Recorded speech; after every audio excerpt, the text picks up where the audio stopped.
और अब बात सिख दंगों की।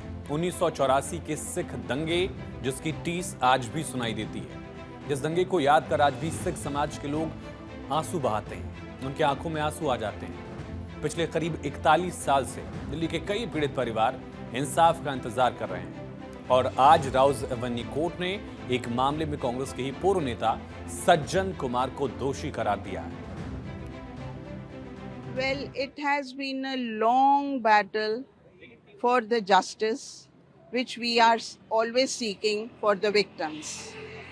And today we have had a sigh of relief that yes, the guilty have been punished and they have been brought to book, and finally the special court, CBI Court of Justice of Miss Kaveri Baveja, she has pronounced the judgment finding Sajjan Kumar as guilty, and he has been found guilty under section 302 and other related offences.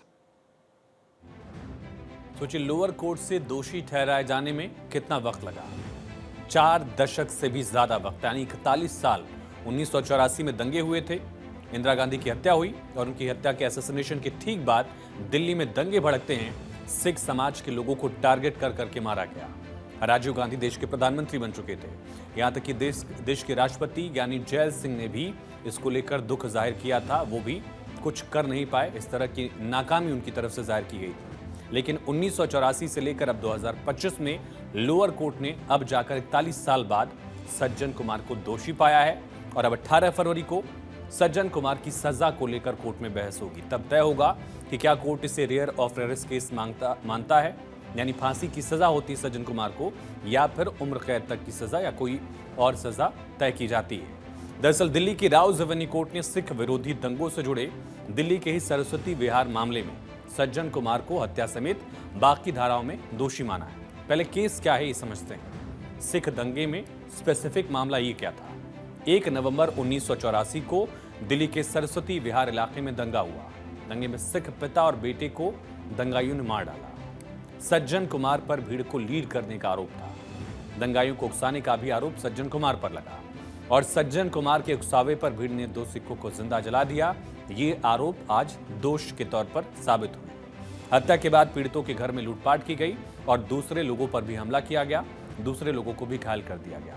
पिता पुत्र के murder मामले में सज्जन कुमार को आज दोषी माना गया है। तारीख थी 1 नवंबर 1984 की। जसवंत सिंह और उनके बेटे तरुणदीप सिंह की हत्या कर दी गई। पंजाबी बाग स्टेशन में पुलिस स्टेशन में केस दर्ज किया गया, लेकिन बाद में एक विशेष जांच दल ने, एसआईटी ने, जिसकी जांच अपने हाथ में ली और 16 दिसंबर 2021 को अदालत ने सज्जन कुमार के खिलाफ आरोप तय किए और उनके खिलाफ प्रथम दृष्टया मामला पाया गया। सोचिए, 1984 का मामला, 2021 में उनके खिलाफ प्रथम दृष्टया मामला पाया जाता है।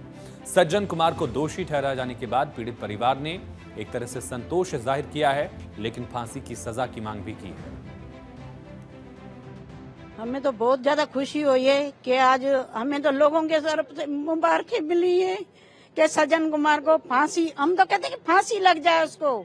जैसे हमारा परिवार तड़प रहा है ना, ऐसे उसके बच्चे भी तड़पने चाहिए। हमें आज खुशी हुई है।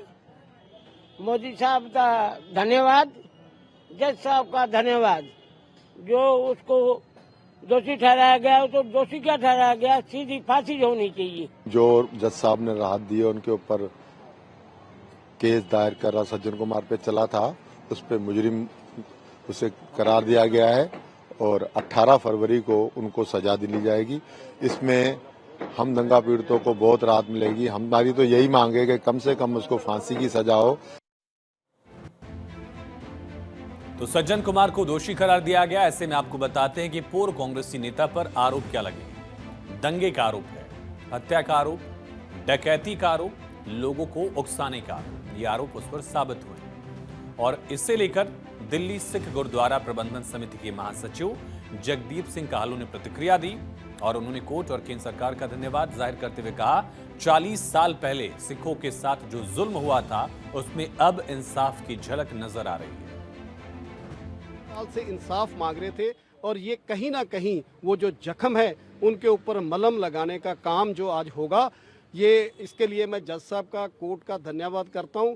और मैं साथ में देश के प्रधानमंत्री, गृह मंत्री जी श्री नरेंद्र मोदी जी, अमित शाह जी का धन्यवाद करता हूं कि जिन्होंने जब ये कांग्रेस की सरकार गई और भाजपा की सरकार आई, मोदी साहब प्रधानमंत्री बने, उन्होंने SIT बनाई और ये जो केस थे जो क्लोज कर दिए गए थे, जो अनट्रेस कर दिए गए थे, उनके ऊपर दोबारा जो इनकी री इन्वेस्टिगेशन हुई और उस री इन्वेस्टिगेशन में ये जो आज जो कन्विक्शन हुई है, ये उसी का नतीजा है। तो मृतक जसवंत सिंह की पत्नी ने FIR दर्ज कराई थी। इस FIR के मुताबिक इस भीड़ ने घर में घुसकर जसवंत सिंह और उनके बेटे की हत्या कर दी थी, सामान लूट लिया था, घर को आग के हवाले कर दिया था और सज्जन कुमार पर मुकदमा चलाते हुए अदालत ने कहा था, प्रथम दृष्टया ये मानने के लिए पर्याप्त सबूत हैं कि सज्जन कुमार केवल एक भागीदार नहीं था, बल्कि उसने भीड़ का नेतृत्व भी किया था। और अब जब कोर्ट ने सज्जन कुमार को दोषी करार दिया तो बीजेपी ने कांग्रेस पर करारा हमला बोला। कत्लेआम केस में आज सज्जन कुमार को एक और केस में कोर्ट ने दोषी करार दिया। कोर्ट ने माना कि जसवंत सिंह, जो सरस्वती विहार पुलिस स्टेशन 1991 की FIR है, उसमें वो दोषी हैं, उन्होंने उसका कत्लेआम किया। 1984 के अंदर जिस तरह से बेरहमी से सिखों के गले में टायर डालकर कांग्रेस ने आग लगाने का काम किया, आज एक एक करके वो सारे पाप उनके सामने आ रहे हैं। लगातार गांधी परिवार और कांग्रेस सज्जन कुमार, जगदीश टाइटलर, HKL भगत या कमलनाथ को बचाती रही है। मैं धन्यवाद करता हूं देश के प्रधानमंत्री नरेंद्र मोदी जी का, जिन्होंने विशेष तौर पर SIT बनाकर और इन सब लोगों को जेलों में डालने का काम किया और परमात्मा ने आज इंसाफ दिया है।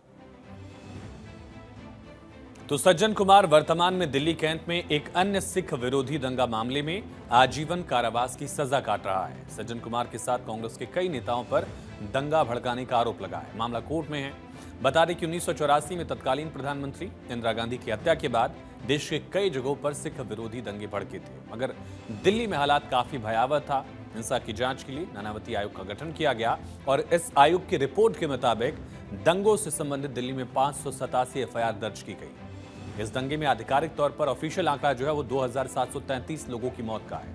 लगभग 240 मामलों को अनट्रेस के रूप में बंद कर दिया गया। लगभग 250 आरोपियों को बरी किया गया।